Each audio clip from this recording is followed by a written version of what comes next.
রাজ্য রাজনীতির দিকে এবার নজর রাখা যাক। কংগ্রেসের এবার সাংগঠনিক শক্তি সংহতকরণে এবার তাদের বিশেষ নজরদারি রয়েছে। পাখির চোখ সাংগঠনিক শক্তি এবং হারিয়ে যাওয়া জনভীতি ফিরে পাবার মরিয়া প্রয়াস জারি রেখেছে আজ ত্রিপুরা প্রদেশ কংগ্রেস। এবং জনসংযোগের উপর গুরুত্ব ত্রিপুরা প্রদেশ কংগ্রেসের বিভিন্ন সময়ে বিভিন্ন ইস্যু নিয়ে রাজনীতির ময়দানে তারা অবতীর্ণ হচ্ছেন। কেবল একটাই তাদের লক্ষ্য যে সাংগঠনিকভাবে তারা কিভাবে শক্তিশালী হতে পারেন, দলকে চাঙ্গা করছেন। যাব বিস্তারিত এই প্রসঙ্গে আমাদের সঙ্গে যুক্ত হয়ে গেছে প্রতিনিধি বিশ্বজিৎ দেব। বিশ্বজিৎ দা, গোটা বিষয়টা যদি একটু বিস্তারিত তুলে ধরো। দেখো শতাব্দী, বিষয়টা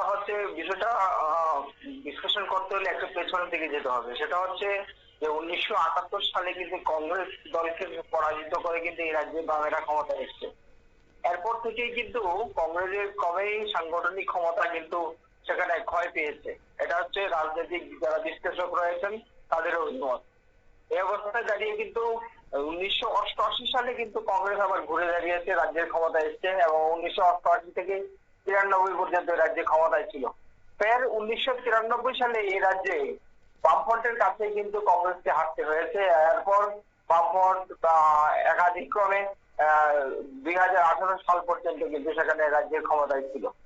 এরপর 2018 সালের বিধানসভা নির্বাচনে এককালের দুদণ্ড প্রতাপশালী বামফ্রন্ট কিন্তু সেখানে বিজেপির কাছে সেখানে কিন্তু পরাজয়, বিজেপি আইপিএফ যে জোট হয়েছিল সেই জোটের কাছে সেখানে পরাজয় স্বীকার করতে হয়েছে। এবং এই বিষয়টা হচ্ছে রাজনৈতিক বিশ্লেষকদের অভিমত হচ্ছে যে 2018 সালের বিধানসভা নির্বাচনের আগে যে ত্রিপুরা রাজ্যে যে বাম বিরোধী ছিল, সমস্ত বাম বিরোধী ভোটকে কিন্তু একটা কেন্দ্রীভূত করতে পেরেছে, সক্ষম হয়েছিল বিজেপি দল। এবং এর মধ্যে দিয়ে কিন্তু বিজেপি আইপিএফটি দল এই রাজ্যে ক্ষমতায় এসেছিল। এরপর থেকে কিন্তু এই রাজ্যে কিন্তু কংগ্রেস অনেকটাই কিন্তু সেখানে তাদের যে সাংগঠনিক ক্ষমতা সেখানে তলানিতে থেকেছে।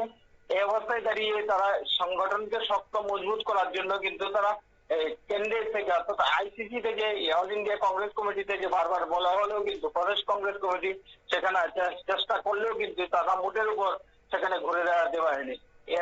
এই অবস্থায় দাঁড়িয়ে 2023-এর যে বিধানসভা নির্বাচন অনুষ্ঠিত হয়েছে সেই 2023-এর বিধানসভা নির্বাচনে কংগ্রেস, এককালে কংগ্রেস যারা চির প্রতিদ্বন্দ্বী ছিল বামফ্রন্ট, সেই বামফ্রন্টের সাথে সেখানে তারা নির্বাচনী আসন সমঝোতা করেছে এবং কংগ্রেস সেখানে মোট 60টি আসনের মধ্যে 13টি আসনে এবং সিপিএম তথা বামফ্রন্ট দল 47টি আসনে প্রতিদ্বন্দ্বিতা করে।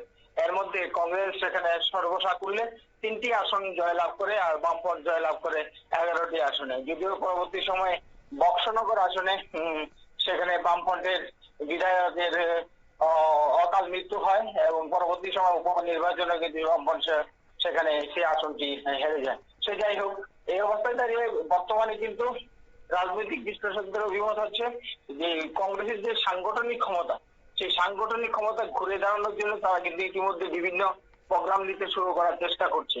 ইতিমধ্যে তারা মানে তাদের যে জনভিত্তি হারিয়ে গেছে বা তলানিতে ঠেকেছে সেটাকে ফিরে পাওয়ার জন্য কিন্তু সেখানে মরিয়া প্রয়াস জারি রেখেছে এবং সাংগঠনিক ক্ষমতার ভিত্তিতে তারা কিন্তু প্রতি ঘরে ঘরে যাওয়ার মধ্য দিয়ে সেই সাংগঠনিক ক্ষমতা ফিরে পাওয়ার জন্য তারা ব্যস্ত হয়ে পড়েছে। শতাব্দী, একেবারে। তবে সেক্ষেত্রে 1993 সালের পর থেকে এখনো পর্যন্ত কংগ্রেসের সেভাবে তারা ক্ষমতায় ফিরেননি।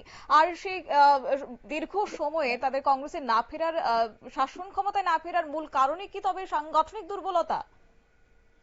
সেই বিষয়টা হচ্ছে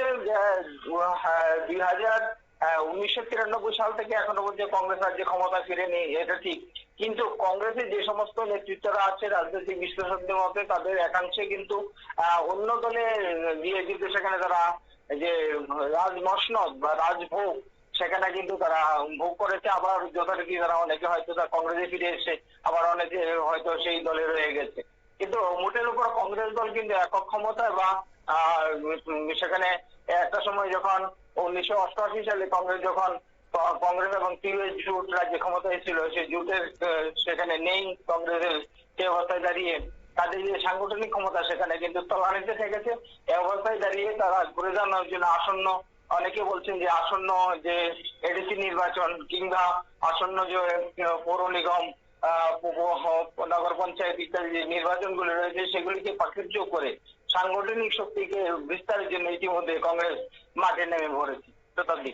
একেবারে, তবে আমরা জানি যে একটা সময় সিপিএম এর বামেদের বিরুদ্ধে তীব্র বিরোধিতা করেছে কংগ্রেস, সেই কংগ্রেসই আবার একটা সময় বামেদের সঙ্গে হাত মিলিয়েছে, গঠবন্ধনে গিয়েছে। তবে বর্তমান সময়ে বামেদের সঙ্গে দূরত্বটা বেড়ে যাওয়ার কারণই বা কি রয়েছে? এটা বিষয়টা হচ্ছে 2023-এর বিধানসভা নির্বাচনের ফলাফল ঘোষণার পর থেকে কিন্তু বাম এবং কংগ্রেসের যে মধুচন্ডিমা সেখানে কিন্তু তাদের অনেকটাই সেখানে ইতি ঘটেছে। ইতিমধ্যে কংগ্রেস এবং বাম নিজ নিজ পায়ে নিজের কোমরের উপর শক্তির উপর ভিত্তি করে দাঁড়িয়ে যাওয়ার জন্য কিন্তু তারা চেষ্টা চরিত্র সেখানে চালিয়ে যাচ্ছে। এই অবস্থায় দাঁড়িয়ে যে আসন্ন যে নির্বাচনগুলি রয়েছে সেই নির্বাচনগুলিকে পাখিচুপ করে কংগ্রেস নিজের ক্ষমতায় যাতে কিছু একটা করতে পারে সেই জন্য তারা বিভিন্ন ধরনের কর্মসূচি ইতিমধ্যে তারা গ্রহণ করেছে। শতাব্দী। একেবারে, তবে এর পেছনে মূল কারণই বা কি রয়েছে? আমরা দেখছি যে কংগ্রেস তাদের সাংগঠনিক শক্তি বৃদ্ধিতে মরিয়া প্রয়াস তারা জারি রেখেছে, কিন্তু সাংগঠনিক দুর্বলতার মূল কারণ কি? হ্যাঁ, সেই সাংগঠনিক দুর্বলতার অন্যতম কারণ হচ্ছে রাজনৈতিক বিশ্লেষকদের অভিমত হচ্ছে যে মানুষের সাথে পাশে থাকা এবং সবসময় থাকা সেই যে বিষয়টা এবং লাগাতার যে সমস্ত কর্মসূচি চালিয়ে রাখা এবং সেই কর্মসূচিগুলিকে সার্থক বাস্তব প্রতিফলন করার ক্ষেত্রে এবং মানুষকে সেখানে ভরসা প্রদানের ক্ষেত্রে কিন্তু প্রদেশ কংগ্রেস নেতৃত্বরা সেখানে বারবার ব্যর্থ হচ্ছে বলে রাজনৈতিক বিশ্লেষকদের অভিমত। তবে এক্ষেত্রে এই যে সাংগঠনিক দুর্বলতা, তার মধ্যে প্রদেশ কংগ্রেসের নেতৃত্বের যে ব্যাটন পরিবর্তন হয় বারবার আমরা দেখি, তবে কি সেটাও একটা মূল কারণ বলে বলা চলে কংগ্রেসের এই সাংগঠনিক দুর্বলতার পেছনে? কংগ্রেসের যে ব্যাটন পরিবর্তনের যে বিষয়টা আছে, কংগ্রেসের পক্ষ থেকে দাবি করা হয় যে কংগ্রেসের মধ্যে সবচেয়ে বেশি গণতন্ত্র রয়েছে এবং এই যে ব্যাটন পরিবর্তনের যে বিষয়টা তাদের বক্তব্য হচ্ছে যে গণতন্ত্র প্রক্রিয়ার মধ্য দিয়ে সাংগঠনিক ক্ষমতা বিকেন্দ্রীকরণ এবং সাংগঠনিক ক্ষমতা সম্প্রসারণের জন্য কিন্তু তারা এই ব্যাটন পরিবর্তন হয়ে থাকে। যদিও কংগ্রেসের মধ্যে যে কাকড়া সংস্কৃতি রয়েছে এমন একটা অপবাদ বা গুঞ্জনও কিন্তু রয়েছে, সে অবস্থায় দাঁড়িয়ে যে সাংগঠনিক ক্ষমতাকে মানুষের কাছে নিয়ে যাওয়ার এবং জনভিত্তিকে পুনরুদ্ধার করার ক্ষেত্রে প্রদেশ কংগ্রেস কিন্তু এখনো সেই ক্ষমতা দেখাতে পারেনি। একেবারে, তবে সেক্ষেত্রে রাজ্য জুড়ে আমরা দেখছি প্রায় সময় চষে বেড়াচ্ছে কংগ্রেসের প্রতিনিধি দল। তবে সেক্ষেত্রে এই যে জনজাতি এলাকাগুলি রয়েছে, এডিসি এলাকা, সেখানে কতটা সাংগঠনিক শক্তি প্রদর্শন করতে পেরেছে কিংবা শক্তি তৈরি করতে পেরেছে প্রদেশ কংগ্রেস? দেখো শতাব্দী, ইতিহাস বলছে, রাজনৈতিক ইতিহাস বলছে 1978 সালে বামপন্থ যখন সরকার এসেছিল কংগ্রেসকে পরাজিত করে, তারপর থেকে কিন্তু পাহাড়ে কিন্তু কংগ্রেসের সেখানে কিন্তু তাদের যে সাংগঠনিক ক্ষমতা এটা কিন্তু ক্রমে হ্রাস পেয়েছে। এরপর তারা টিইউজেএস এর নেতৃত্বের সাথে বা টিইউজেএস এর সাথে অ্যালায়েন্স করে কিন্তু 1988 সালে ক্ষমতায় এসেছে। কিন্তু পাহাড়ে তাদের যে সাংগঠনিক ক্ষমতা প্রদর্শন বা সাংগঠনিক ক্ষমতার বিস্তার সেটা কিন্তু তারা আজকেও কিন্তু করে উঠতে পারেনি। ইতিমধ্যে তাদের এসটি সেল রয়েছে, তো এসটি সেলের দাবি হচ্ছে তারা পাহাড়ে ঘুরে দাঁড়ানোর জন্য কাজ করছে এবং মানুষ তাদের পক্ষে রায় দিচ্ছে। একেবারেই, ধন্যবাদ। আপনারা শুনলেন, অর্থাৎ বর্তমান সময়ে একেবারেই তলানিতে গিয়ে ঠেকেছে কংগ্রেসের সাংগঠনিক শক্তি, এমনটাই মনে করছে রাজনৈতিক বিশেষজ্ঞ মহল। এবং বর্তমানে যতটা ভোট এগিয়ে আসে ততটাই সুর চড়াচ্ছেন এবং অন্যদিকে রাজ্য জুড়ে একটা চষে বেড়াচ্ছে কংগ্রেসের প্রতিনিধি দল। তবে এখন দেখার বিষয়, দীর্ঘ শাসনকাল, একটা সময় দুদণ্ড প্রতাপশালী ছিল কংগ্রেস শাসনকালে, সেই জায়গাতে দীর্ঘ বছর ধরে শাসন ক্ষমতায় আর কংগ্রেসকে দেখা যায়নি। তাই বর্তমান সময়ে তাদের এই মরিয়া চেষ্টা আগামী দিনে তারা কতটা সক্ষম হন সেটা অবশ্য দেখার বিষয়। নিয়ে নিচ্ছে ছোট্ট একটি বিজ্ঞাপন বিরতির, সঙ্গে থাকুন।